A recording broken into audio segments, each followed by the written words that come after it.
They told me the Keth'aal don't negotiate.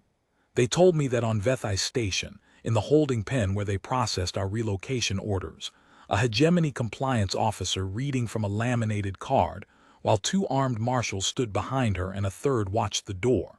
She said it twice, as if repetition was the same thing as proof. The Keth'aal do not negotiate. They do not respond to acoustic deterrents, containment barriers, or suppressive ordnance under 100 kilotons. They communicate only through pheromone cascade and neural vibration relay, and they have not altered their predation behavior in 112 years of galactic contact. They are what they are, she said. The card apparently said so. I listened, I nodded. I accepted my relocation chip, and my transit voucher, and my small printed sheet explaining that my agricultural holdings on Calder's Reach had been reclassified as Hegemony Reserve Land under Expansion Order 7, and that my continued presence on said land constituted unlawful occupation, which was a bureaucratic way of saying that I had farmed a piece of scrub rock for 19 years, made something grow there. And the Lafont corporate arm of the Hegemony had decided that what I'd made was theirs now. The printed sheet had a very official seal. I folded it up and put it in my breast pocket, and I thought about the 43 grain varieties I had developed over 19 years through hand selection and open pollination, and I thought about the sealed trunk I had been permitted to bring as personal effects, and I thought, well, you have to start somewhere. The ship was called the Indomitable Consent, which is the kind of name only a bureaucrat could love. It had been converted from a freighter by the simple process of bolting aluminum bench seating into 3 of the forward cargo bays and calling them transit accommodations.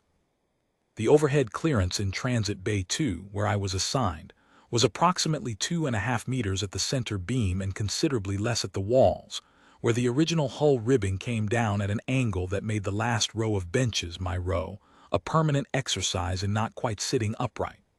There were 412 of us in the 3 bays. Agricultural troublemakers, most of us. Calder's Reach, Morrow Belt, the old Tesmer homesteads. People who had made things grow in places the Hegemony had originally classified as uninhabitable, which had been fine with the Hegemony, until the satellite surveys showed what the soil amendments had done to the underlying substrate. And then suddenly, it was very fine land. And very fine land needed to belong to someone appropriate. The transit was scheduled for 6 weeks. We had been aboard for 3. On day 19, the alarm started. Not the main collision alarm, I knew that sound, a hard repeated klaxon that hit your chest. This was the secondary alert, a lower pulsing tone I didn't immediately recognize. The man beside me, an older Morrow Belt farmer named Casson who had been on 2 prior Hegemony transports and still had all his fingers, went pale when he heard it. Keth'aal, he said. I'd heard the name before. Most people in the outer agricultural belts had. The Keth'aal were a Hive-Colony species, insectoid, chitinous, organized into units of several hundred around a primary breeding queen that traveled inside a hardened mobile structure the size of a small building. Their soldiers were approximately the dimensions of a draft horse, though nothing about a draft horse would prepare you for the rest of it. 6 articulated limbs, the front 2 ending in raking talons that could peel hull plating, compound eyes that saw into frequencies human instruments only partially mapped, an exoskeletal carapace that standard-issue sidearms essentially bounced off. The queen structure could move through hard vacuum, attached to a ship's hull, and bore through in under 20 minutes.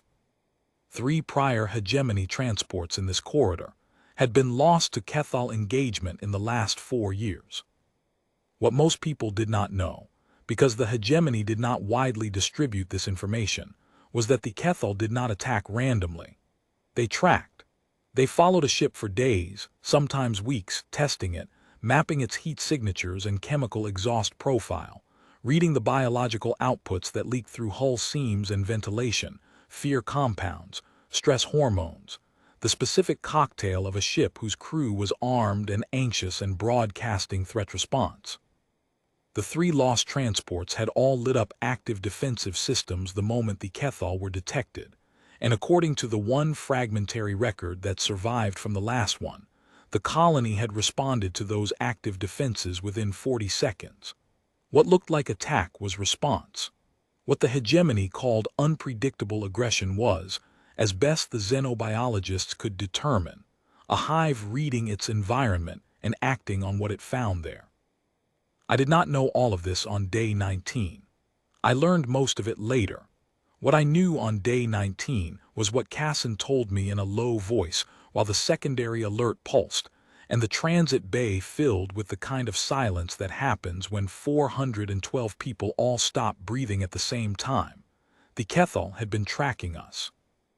Had probably been tracking us since day 13, which was when the ship's chemical exhaust profile changed because the crew had started running the defensive system diagnostics on a 6-hour cycle. The colony had been reading us. It knew we were afraid. The hegemony's response, in the person of Commandant Seville Dran, was to be more afraid. I met Dran on day 20, when he came down to the transit bays to give us what he called a situation briefing, and what was actually a fairly transparent attempt to determine whether 412 agricultural troublemakers might be useful as a controlled distraction. He was a compact man, Dran, with the kind of posture that comes from spending a career in hegemony administrative service. Very straight, very formal, every piece of his uniform pressed with a precision that suggested he thought the universe owed him a certain respect for the effort. He had a clipboard. He had 2 armed escort officers who stood at the bay entrance with the resigned look of people who had been told to look intimidating and were not entirely sure they were managing it. He told us the situation was contained.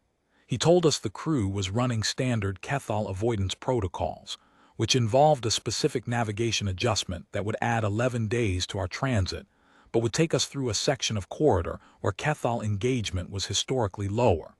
He did not look at us when he said this. He looked at his clipboard. He had the slightly over-enunciated delivery of a man reading from a script he had memorized, but did not entirely believe. Casson beside me leaned close and said very quietly, "He's lying about the 11 days. Keth'aal track by chemical signature. You can't navigate away from them. They follow."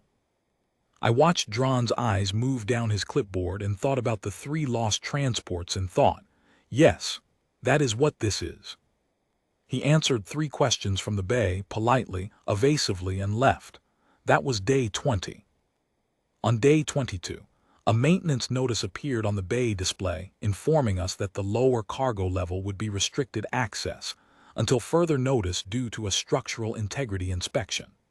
I had been a farmer for 19 years, and before that I had crewed a seismic survey vessel for 6 years, and I knew what structural integrity inspections looked like, and they did not look like 2 additional armed marshals posted at the cargo level hatch. My seed trunk was on the lower cargo level. 43 varieties of grain, sealed in individual foil packets, labeled in my own handwriting. 19 years of work.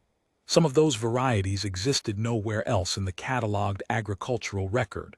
I had developed them specifically for Calder's Reach soil and Calder's Reach light conditions, and they were mine in the only way that actually matters, which is that I had made them.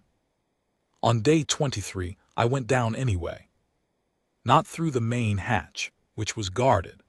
There was a maintenance crawlway that ran from the aft section of Transit Bay 2 down to the cargo level service corridor. It was on the ship's original construction schematic, which I had spent 3 days reading on the bay's public terminal out of a combination of boredom and the habitual agricultural instinct to understand the land you're working before you work it. The crawlway was 1.5 meters in diameter, designed for a maintenance drone, negotiable by a man of moderate dimensions if he moved carefully and didn't think too hard about the distance. I went down at what passed for night on the ship, the bay lights dimmed to about 40%, most of the 412 doing their best to sleep on aluminum bench seating. I took my ration packet for the evening, which I hadn't eaten. I told myself I was going to get my trunk and come back up. I believed this while I was telling myself. The cargo level was dark. Emergency path lighting only, amber strips along the floor edge, enough to navigate by, not enough to see clearly. I found the service corridor without difficulty and moved along it in the direction of the main storage bay. I heard it before I saw it. A sound like the hull talking to itself. A low, complex vibration that wasn't quite mechanical and wasn't quite biological, something between the two. I had never heard it before, but some part of me knew immediately what it was, in the same way you know a storm is coming before the sky changes, some animal recognition below the level of thought. The Hive, the Keth'aal were on the other side of the hull, and what I was hearing was their communication moving through the plating. I stood still for a moment in the amber-lit service corridor and assessed my situation honestly. I had come down a maintenance crawlway past 2 armed guards to retrieve a trunk of seeds, and I was now standing in a dark corridor listening to an apex colony predator vibrate the ship's hull. This was not a well-considered plan. I took another 3 steps forward and found the junction where the service corridor opened into the main storage bay, and that was when I saw it. The Scout. It was young. I didn't know that then. I learned it later, but the proportions were off even to my untrained eye, too long in the thorax relative to its leg length, the carapace not yet fully hardened to the matte black of the mature soldiers, still carrying the faintly iridescent sheen of the juvenile stage, about the size of a large dog. 6 limbs, the front pair folded up against the thorax, the way a mantis holds its forelegs, the compound eyes catching the amber path lighting and throwing it back at me in a dozen fractured reflections. There was a notch in the left front limb's primary segment, a scar or a birth defect, or just the ordinary damage of a young creature learning where its edges were. That notch is why I started calling it what I called it later. It was sitting in the middle of the service corridor between me and the main storage bay, and it was completely still. I stood still too. We looked at each other for a while. I'm not able to say with any precision how long. Long enough that my heart rate, which had done something very dramatic in the first half-second, gradually settled back toward something functional. Long enough that I started noticing things. The Scout was not in an alert posture as far as I could read an entirely alien body. It was not oriented toward me with the front limbs raised. It was just sitting there, compound eyes on me, doing the vibration against the whole thing very softly. I have been asked many times since then to describe what I was feeling in that moment, standing in the dark cargo corridor with the Scout between me and the only way forward. People want a particular kind of answer to that question. They want fear or courage or some sudden intuitive clarity about the nature of the universe. What I actually felt was tired. I had been sleeping badly on aluminum bench seating for 23 days. I had been worrying about my seed trunk for 3 of those days in the specific anxious way you worry about something you cannot reach. I had been watching Dron give briefings that were increasingly obviously lies, and I had been watching 412 people around me absorb those lies with the particular silent dignity of people who have already had most of their options removed and don't have many left. I was a man who had farmed for 19 years and been told his work belonged to someone else, and now I was standing in the dark of an exile ship listening to an apex predator vibrate the walls, and I was just very, very tired. I thought about the ration packet in my hand. I thought, this is a very stupid idea. I sat down on the floor of the service corridor, back against the wall, and I opened the ration packet and I ate half of it. Slowly, the way you eat when you're not afraid, or are working very hard at performing not afraid, which when done carefully enough eventually becomes the same thing.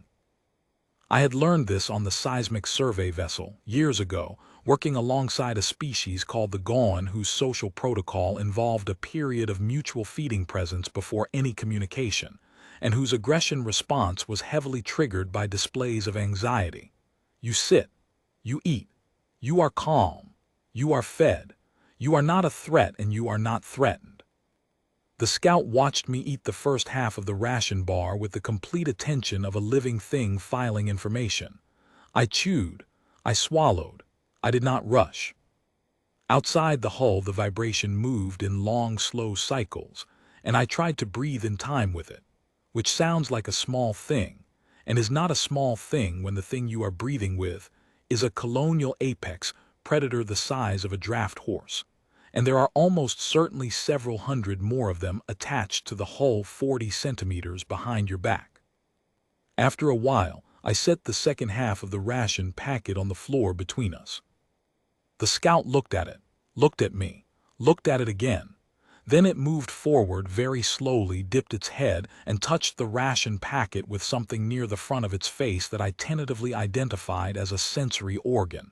It withdrew, looked at me again. Then it sat back down, closer than before, and resumed being still. I leaned back against the wall and closed my eyes. I woke up with my back aching from the wall angle, and the scout sitting on my left boot. Not on my foot in a painful way. Just resting there, the way a heavy cat will rest on the part of you that's most convenient to it, with that complete unconscious ownership that animals apply to humans they have decided belong to them.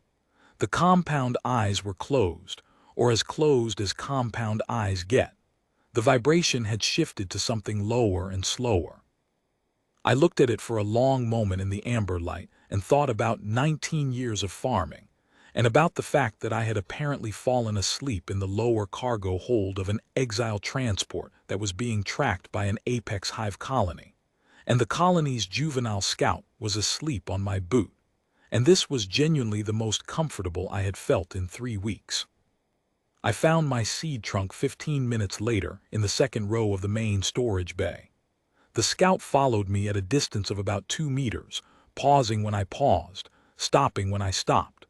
When I found the trunk and knelt down to check the seals, it sat beside me and did the low vibration again, the one I was starting to associate with something that wasn't alarm, something that might be a kind of contact. I didn't take the trunk. I couldn't carry it back up through the crawlway without help, and I didn't want to leave it on the floor. I checked every seal, counted the foil packets through the clear inspection window, confirmed the internal humidity reading on the small gauge mounted to the lid. 43 varieties, all accounted for. I pressed my hand flat against the top of the trunk and thought, still here, not gone, still mine. The scout pressed the side of its thorax very gently against my left leg. I sat there with my hand on the trunk and the scout's warmth against my leg, and the hull vibrating softly all around me, and I thought, something recognizes something here. I'm not able to say more precisely than that. I know what I felt, and what I felt was not the feeling of a tamer or a trainer or a man who had earned something through skill.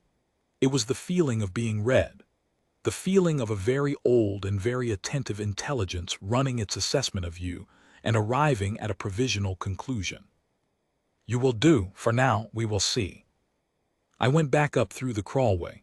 The scout followed me to the junction where the corridor ended and stopped there, watching me go. I looked back once before I pulled myself up into the crawl shaft. It was still there, watching.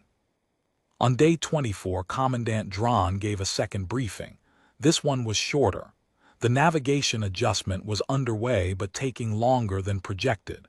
The structural integrity inspection required extended attention. The crew was working diligently. He looked at his clipboard more than usual. He answered no questions. That evening I went back down. The scout was waiting at the junction where I'd left it. I had brought the other half of a ration packet and a small flask of water, and I sat down in the same spot against the wall, and I ate slowly. This time the scout moved close enough on its own that when I finished eating and put the empty packet down, it sniffed my hand for a long time, methodically, moving its sensory organs across my fingers and my palm and my wrist in a deliberate pattern, like a technician running diagnostics. Then it sat down with its thorax against my knee. I had been thinking, in the transit bay during the hours between descents, about what I actually knew and didn't know.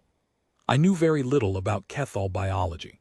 I knew the compliance officer's card and Cassin's second-hand experience, and the shape of the 3 prior transport losses, which I had been able to piece together from fragments of conversation among the exile passengers.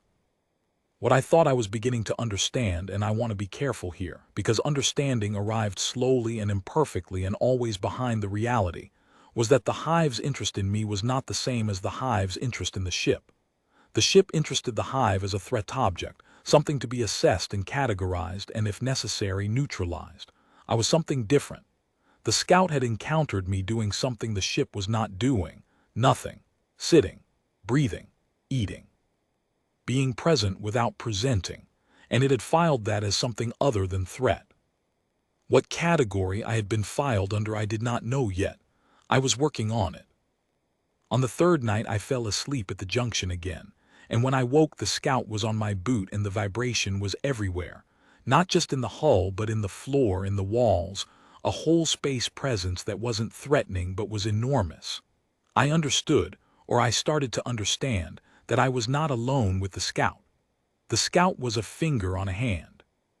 The hand was attached to something very large and very old and very attentive, and it had been attending to this corridor for days, and it had found something here that it was still trying to read.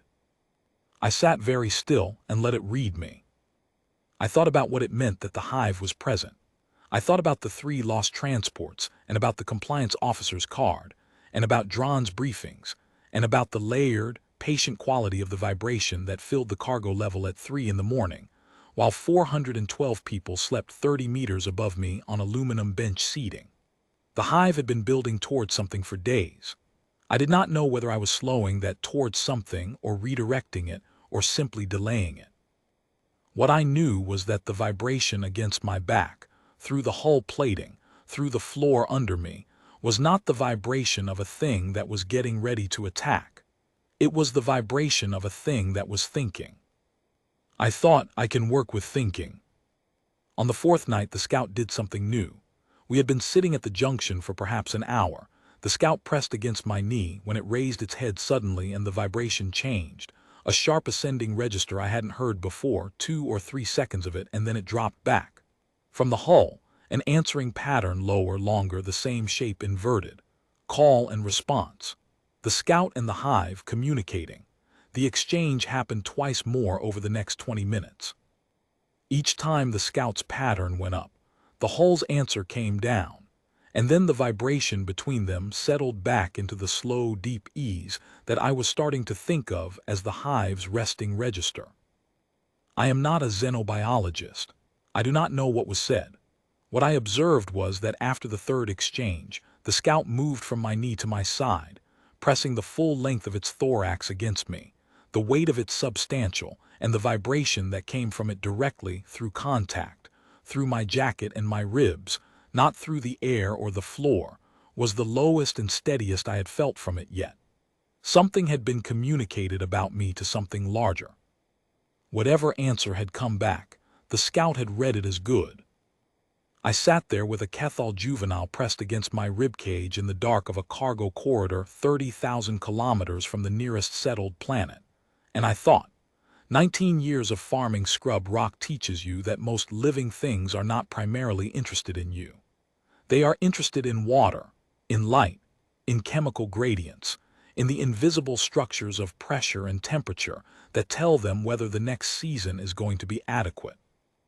You are to most living things a piece of geography, a warm surface, a source of CO2, a shadow that moves. The rare ones, the ones that have been watching long enough and are organized enough to form something like assessment, will eventually decide what category of geography you belong in. Not threat, not resource, something else. The Gaon had a word for it that translated approximately as recognized neutral, which their linguists were quick to note was a significant social category in Gaon culture. Not a lesser one, not ally, not friend, not pack, but explicitly not enemy, explicitly worth attending to, explicitly the thing you build from if building becomes available. I did not know whether Keth'aal had an equivalent category.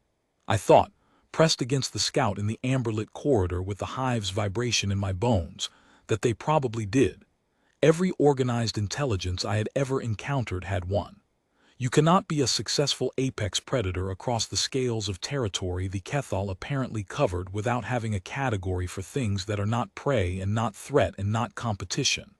You develop a category. You extend it carefully. You sit in the dark and you feel what is there and you decide. I thought they are deciding about me. I thought I will let them finish. By the 5th night, I had stopped going back up at all.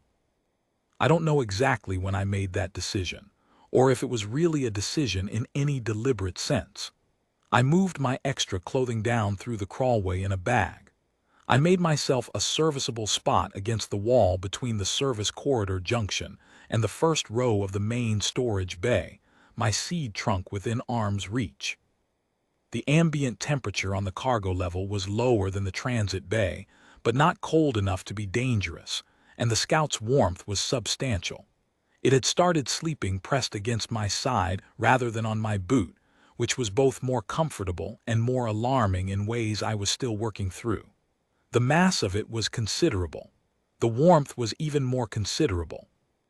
There is something ancient in the body's response to a warm, large, living thing sleeping next to it, something that goes back much further than rational thought, and I will not pretend that I was analyzing it clearly. What I was doing at some level below analysis was making a home, in the cargo hold of an exile ship, on the floor, with my back against the wall and my seed trunk at my right hand and something very dangerous asleep on my left. This is what home tends to come down to in my experience, not the place, the things you're willing to stay next to. Casson noticed I wasn't coming back to the transit bench each morning and didn't say anything about it in front of the others, just caught my eye when I came up briefly to collect my water ration and gave me a look that communicated both that he thought I had lost my mind and that he thought, under the circumstances, this might not actually be the worst strategy available. He was not wrong. On the 6th day of the Keth'aal tracking, the 25th day of transit, Commandant Drawn stopped briefing us. I found this out when Casson passed a note down through the crawlway. The note was brief. Drawn locked himself in the command section. 3 crew officers came to Transit Bay 2 asking where I was. Didn't say why. Left when nobody told them. The next message came 8 hours later. Drawn was planning to cycle 40 of the exile passengers out through the secondary airlock into the between-hull service ring, which was accessible to the outside of the ship, as a decompression test. The phrasing was Hegemony regulation language. It was not a decompression test. It was a calculation. 40 lives against 400 plus crew. Drawn had been running this calculation for days. He had decided he had found the bottom of the arithmetic. I sat with this for a while. The scout was next to me, its compound eyes half closed, the low vibration steady. I had learned over 5 days something about the way the vibration changed faster and higher when the hive was alert or agitated, lower and steadier when it was at what I could only call ease. The whole cargo level was full of ease. The kind of ease that has mass to it, that fills a room the way water fills a container, complete and patient. I put my hand on the scout's carapace. It was warm and smooth under my palm, with a faint texture like very fine scales, with the slight flecks of something living under the hardness. The scout turned its head, and its compound eyes opened fully and found me. I said, I need you to understand something. It is not the kind of thing a rational person says to a Keth'aal juvenile. The compliance officer's laminated card would have had things to say about it. But I had been a farmer for 19 years, and I had a particular relationship with the idea that living things understand more than you give them credit for if you're paying attention to the right things. Not language, not the structure of words. Something older, something in the register of presence and intention and the chemistry of calm. The scout's compound eyes caught the amber light. The vibration changed, a brief modulation that dropped lower before returning to steady, the pattern I had come to associate with the scout acknowledging contact. I said, there are people on this ship who are afraid and are going to do something very stupid because they're afraid. I need you to help me stop that. The scout pressed the side of its head against my hand. I don't know what it understood. I know what happened next. I went up through the crawlway and found Casson, and told him to find the 3 crew officers who had been asking for me and bring them to the cargo level hatch. I told him I needed 10 minutes, and then I went back down.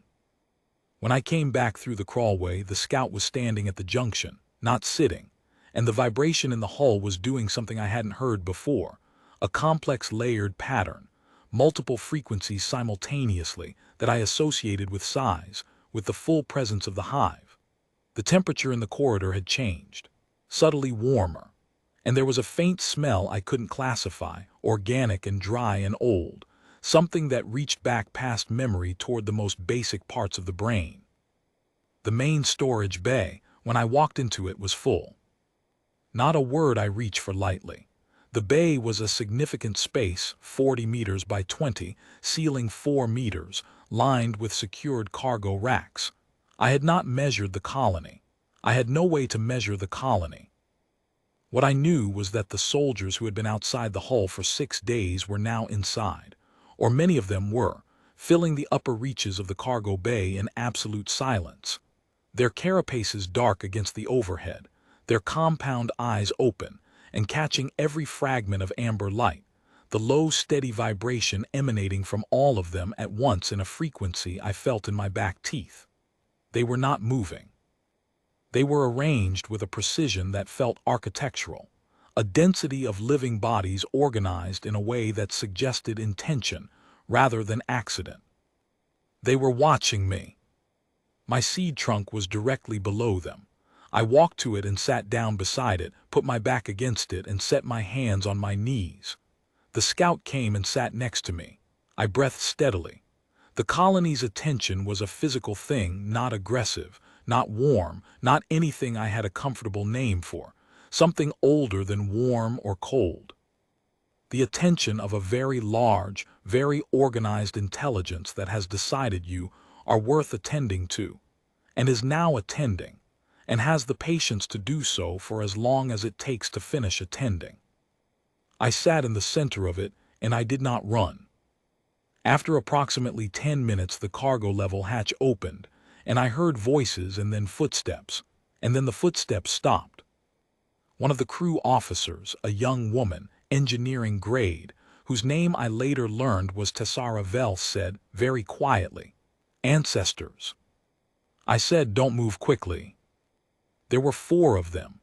Rael, the 2 other crew officers Casson had apparently tracked down, and Casson himself, who had clearly decided he wanted to see this with his own eyes and could not be argued out of it. I understood. I would have done the same. I said, "Tell me where Commandant Drawn is right now, and tell me what the timeline is on his plan." One of the other crew officers, older, navigation rank by his insignia, a man whose name I never learned because he resigned from the Hegemony service within 6 weeks of this transit, and I didn't cross paths with him again, said in a voice very carefully controlled, "He sealed the command section 2 hours ago. He's given the secondary airlock team a 6-hour window, 3 hours from now." I said, "Then I need you to take me to the command section." He looked at the cargo bay.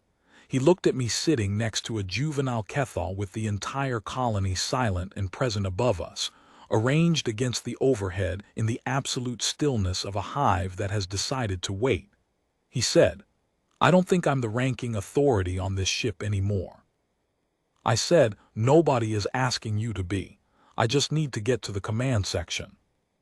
It took another hour to reach the command section, because the path there ran through areas of the ship that the Keth'aal had been moving through for some time, and it required a speed and style of movement that the 3 crew officers required some coaching to achieve.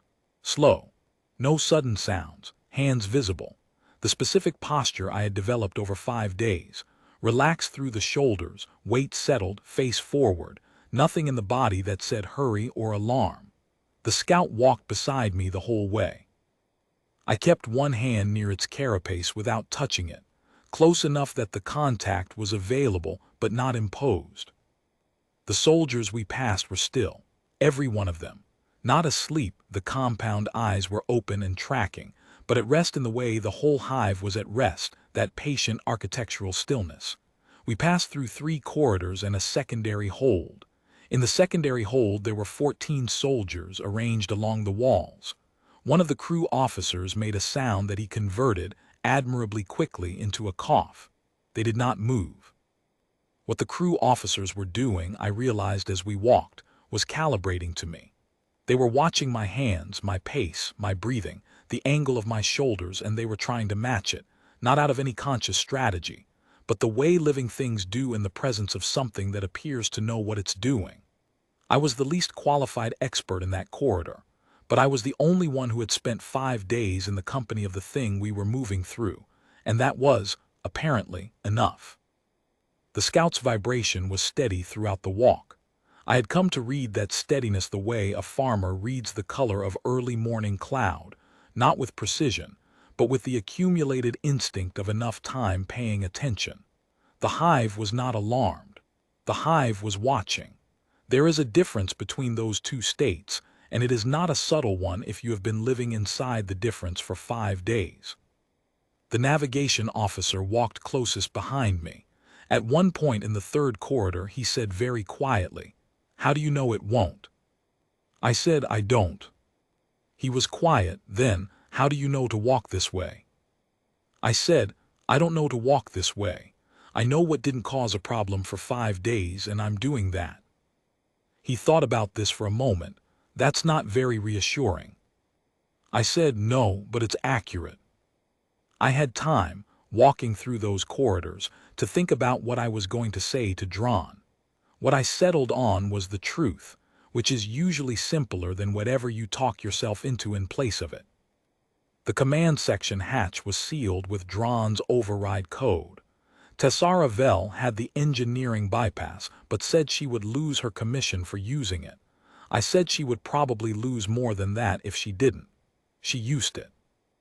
Dron was alone in the command section, which was smaller than I had expected, a navigation console, a communications board, a secondary display showing hull sensor readings, and a chair in which Dron was sitting, very upright, the way a man sits when he has been awake for 20-some hours and is using posture to substitute for function. He had his clipboard. The hull sensor display showed Keth'aal presence distributed throughout the ship's lower sections and now moving in the last hour, inward and upward. The display was not equipped to interpret what it was showing, so it had defaulted to a threat assessment color, red, throughout. He looked at us in the doorway. He looked at the scout behind me. He looked at the empty corridor over my shoulder, where the vibration was present and audible. He said, "You have no authority here." I said, "I know. I'm not here as an authority. I'm here as the person who has been sleeping on the cargo level for 5 days." He looked at me for a moment and something moved in his face, not quite comprehension, but the beginning of it. He said, "The decompression procedure is." I said, "It's going to get everyone on this ship killed, including you." He said, "The Keth'aal respond to." I said, "The Keth'aal respond to fear. That's what the xenobiology reports say, and the reports are right. Your defensive system diagnostics have been running on a 6-hour cycle for 12 days, and what the colony has been reading from this ship is 12 days of anxiety. You keep escalating your fear response, and they keep tracking you closer. You put 40 people in the between-hull service ring, and the hive reads 412 people spiking into mortal terror simultaneously, and in 40 seconds this becomes a very different conversation." He was quiet. I said, "I went down to the cargo level 6 days ago and I sat in the dark and I didn't run and I didn't activate anything and I didn't make any rapid movements and I ate my dinner. That's what I did. And then I did it again. And again. And the scout found me on the 2nd night and it has been with me since then. And right now the colony is inside this ship, in the lower cargo areas and the secondary holds. And it has been there for approximately the last 3 hours, and it has not done anything, because I am in the lower cargo area, and I am not afraid, and I am not a threat, and I am not running." Dron looked at the scout. The scout looked at Drawn with the compound eyes fully open, and the vibration changed, not aggression, not yet, but the Hive's attention fully engaged and directed at the commandant, the assessment register. I put my hand flat on the scout's carapace and felt the vibration shift under my palm, the slight easing, and watched Drawn watch the shift. Watch it and understand what it meant. He said very quietly, "What is that?" I said, "That's it deciding whether you're a threat to me." He was quiet for a long time. The hull sensor display was all red, and the vibration was in everything, and 412 people were 30 meters above us, making their cautious way through the night hours on aluminum bench seating. And somewhere in the command sections, air recycling system, something was working very hard at a job it wasn't designed for. I said, "Cancel the airlock procedure. Power down the defensive system diagnostics completely. Get everyone to sit down and eat a meal and not run any systems that read as alarm for the next 6 hours." He said, "You can't guarantee." I said, "No, I can't guarantee anything. I'm a farmer. I've never guaranteed anything in my life because farming doesn't work that way. What I can tell you is what I've observed over 6 days, and what I've observed is that the colony has been tracking this ship because the ship has been presenting as a threat. And when I stopped presenting as a threat, the colony stopped tracking me and started sitting next to me. That's what I have. That's the whole sum of it. You can accept it or you can proceed with your arithmetic, and we can find out together what the arithmetic buys you. But I don't think the arithmetic gets you to a ship in one piece. I think the arithmetic gets you to a very bad 40 seconds. He looked at the hull sensor display for a long time. Then he set down his clipboard. He powered down the defensive system diagnostics. He opened the ship's internal communication and told the crew, in a voice so carefully controlled it sounded like he was reading a weather report, to stand down, secure their stations, and eat a meal. He told the airlock team to stand down. He said the structural integrity inspection was complete. He said transit was proceeding normally. He kept his eyes on the hull sensor display while he said it, and his voice did not waver once. Then he sat back in his chair and looked at the scout. The scout looked back at him. The compound eyes caught the light. After a moment, Drawn said, "What does it want?"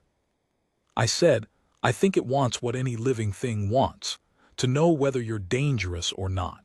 And right now, for the first time in 6 days, you're not broadcasting dangerous." He thought about this. Then he said, with the quiet resignation of a man revising a mental model that had served him for a long career, "The xenobiology reports did not cover this." I said, "No, they usually don't." We stayed in the command section for 4 hours, because that was how long it took for the ship's accumulated fear signature to begin to dissipate, the stress hormones cycling down, the repeated alarm response patterns easing as the crew actually ate and rested, the chemical exhaust profile shifting to something the Keth'aal's sensory systems apparently read very differently. Rael monitored the hull sensors and started narrating the changes in a low, careful voice. The colony repositioning, the close tracking signature dispersing, the hive moving back from the hull and then further back, and then further. By the end of the 4th hour, the sensors showed the colony at 400 meters off the hull and withdrawing. By the end of the 6th hour, they were gone. Rael checked the readings 3 times before she said anything. Then she said, "They're withdrawing. I've never seen a Keth'aal withdrawal. There's no record of a Keth'aal withdrawal. The doctrine says they don't." I said, "I know what the doctrine says." Drawn didn't look at me directly for some time. He was staring at the sensor display with the expression of a man who has organized his professional life around a set of certainties and has just watched several of them rearrange. When he finally did look at me, it was with something that wasn't gratitude exactly. Drawn did not seem constitutionally equipped for gratitude, but was a kind of stripped-down respect that cost him something. He said the decompression procedure was never logged. I said, "All right." He said, "My report will reflect that the Keth'aal disengaged following a successful navigation adjustment. I said, "That's your report." He said, "Is there something you want?" I looked at the secondary display, which still showed the cargo level schematic, my seed trunk visible in the storage bay layout as a labeled item in the personal effects manifest. I thought about 43 varieties of grain.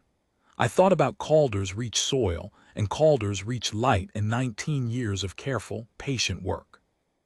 I said, "I want my seed trunk moved from cargo storage to transit accommodation personal effects, in my bay, with me." Dron looked at me for a moment. Then he wrote something on his clipboard, tore off the sheet, and handed it to Rael. He said, "See to it." Then he looked at the Scout, which was sitting beside my left boot with the compound eyes closed, and the vibration low and steady, and the notched foreleg resting against the toe of my boot, with the complete unconscious ownership of a living thing that has decided where it belongs. He said, and though he stopped, he tried again, "What happens with it?" I said, "That's between it and me." He looked at it for a long moment. Then he picked up his clipboard, stood up, and without another word walked past me and out of the command section. The two armed officers who had been in the corridor, who had clearly spent the last hour revising several opinions, followed him. I heard him in the corridor, speaking to someone I couldn't see, his voice resuming its administrative precision. The transit was proceeding, the schedule was being updated, passenger effects transfers were to be processed before next meal period. The clipboard, the posture, the laminated card certainties reassembling around him like a man rebuilding a wall because the alternative was standing in the open. Rael was still at the sensor board. She looked at me and then at the Scout and then back at me, and she said, "The Xenobiology Division is going to lose their minds." I said, "Probably." She said, "There are going to be questions about how this happened." I said, "I went down to the cargo level looking for my seed trunk, and I sat in the dark and ate my dinner and fell asleep. That's what happened." She considered this. Then she said, "You know what I think is actually true?" I waited.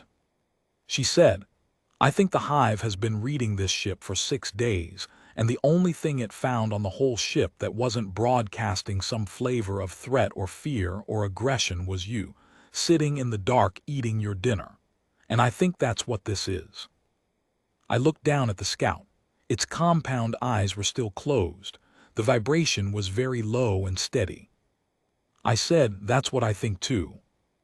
The remaining 11 days of transit were, compared to the previous 25, remarkably unremarkable.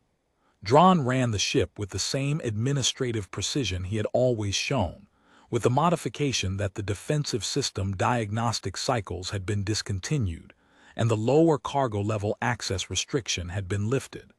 His report, which Rael shared with me because she thought I had earned the right to read it, described the Keth'aal disengagement as a successful outcome of navigation protocol adjustments, and made no reference to cargo levels, crawlways, seed trunks, or civilians with unusual dietary habits.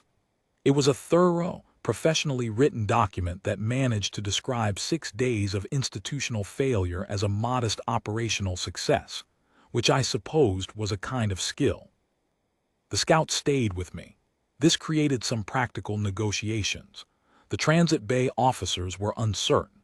Several of the 412 exile passengers were uncertain. The Scout resolved most of the uncertainty by the simple method of sitting very still and not threatening anyone, which is not nothing, as methods go. It slept against my side at night and followed me during the day at the same 2-meter distance it had maintained in the cargo corridor.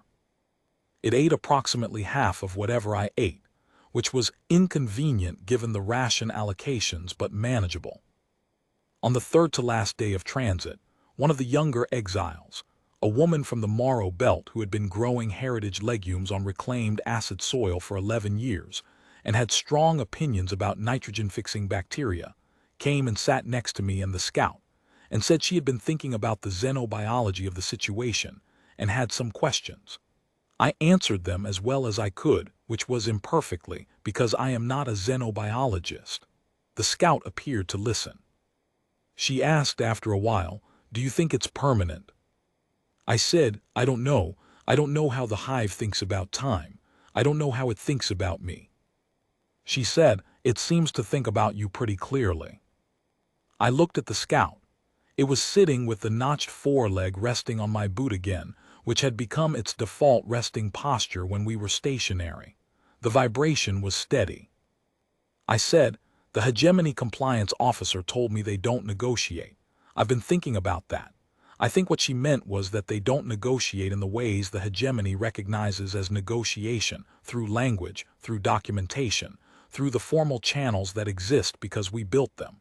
I think the Keth'aal negotiate through something older than that, through presence, through the chemistry of not running and not threatening and sitting down and eating your food in the dark." I paused. "I think 6 days of that is a negotiation. I think what came out the other end of it is a kind of agreement. I just don't have a word for what kind." She thought about this. Then she said, "The Hegemony doesn't have a word for it either." I said, "No." She said, "That might be the point." On the last night of transit, with the scout asleep against my side and the overhead lights at 40%, and the sound of 412 people doing their cautious best to rest, I opened my seed trunk and went through the foil packets one by one, checking seals and labels. 43 varieties. Einkorn variants adapted for low-water substrate. Rye selections bred for the specific fungal profile of Calder's Reach topsoil. 3 strains of hulled barley that had taken me 8 years to stabilize. A dozen crossing project lines that weren't finished yet, that were still in the process of becoming what they were going to be. The scout watched me do this. When I was done, it put its head on the trunk, very gently, the compound eyes catching the low light, and it vibrated once, a brief soft pulse that started deep and moved up through its thorax and out into the air around us. I don't know what it meant. I know what it felt like.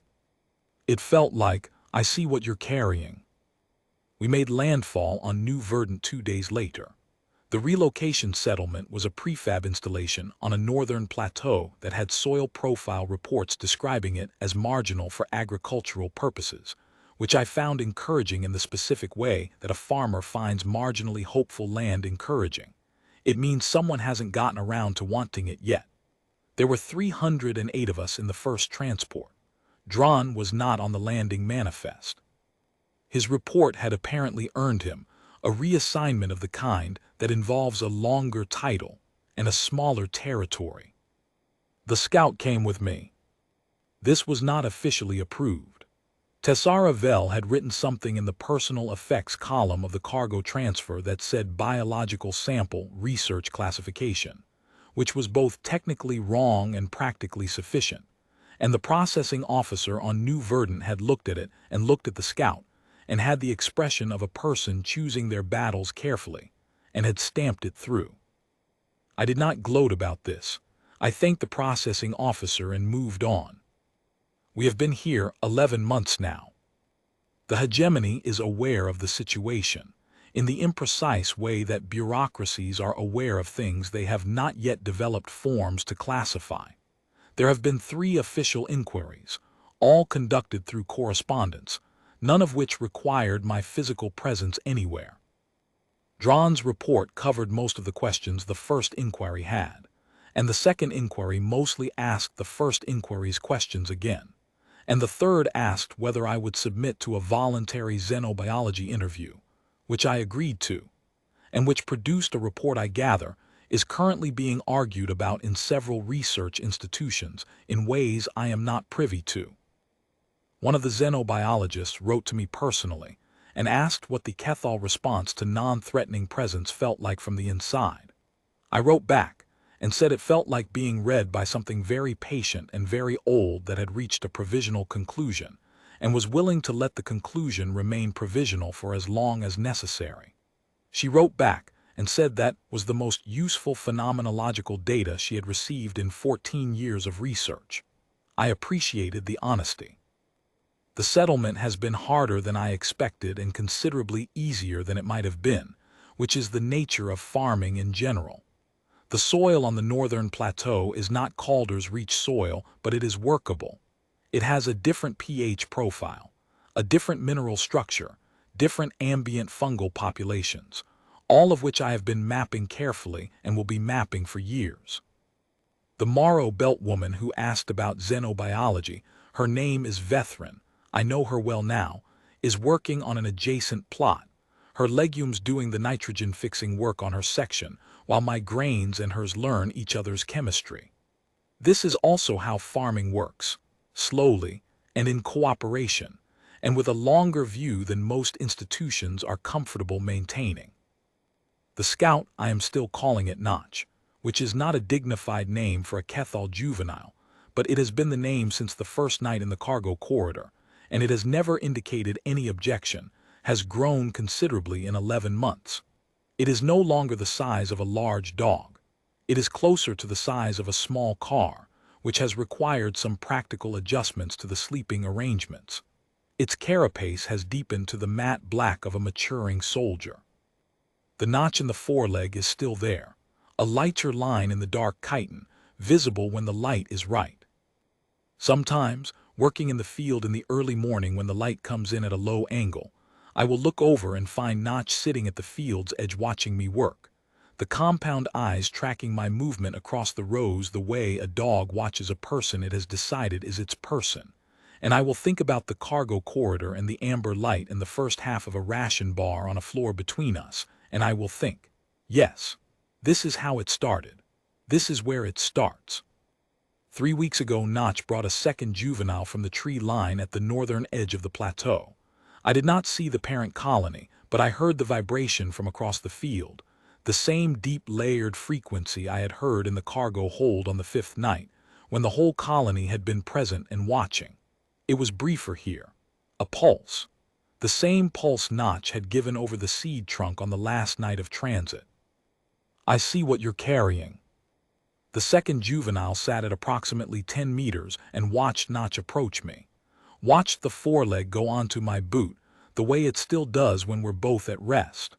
Watched me put my hand on the carapace and the vibration shift to steady. Then it moved forward. I sat down in the soil of new verdant. Calder's Reach soil is better, but this is workable.